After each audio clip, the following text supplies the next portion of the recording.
Kailangan maging handa ang publiko sa inaasang hagupit ng Bagyong Ruby.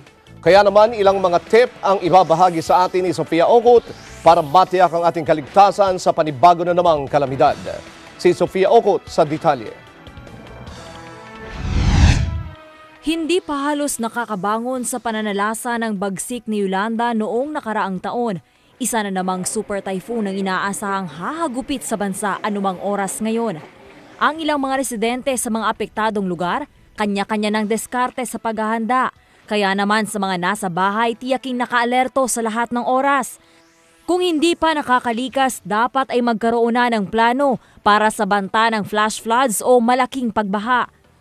Magtabi ng mga damit, sabon, shampoo at iba pang toiletries. Mag-imbak na rin ng maraming malinis na tubig, pagkaing dilata, cup noodles, tinapay o iba pang pantawid gutom na di na kailangang lutuin pa. Maghanda ng pera, sakali mang kailanganin ito. Ikonsidera na rin ang pag-check-in sa hotel lalo na kung last option na ito pag wala nang matutuluyan. Tiyaking naka-fully charged ang cellphone, ihanda ang charger o ekstrang baterya. Magbaon ng flashlight, ihanda ang listahan ng emergency disaster hotlines.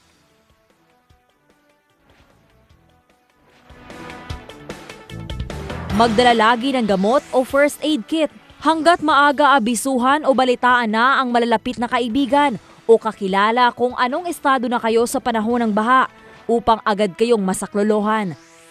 Sofia Okut, Eagle News.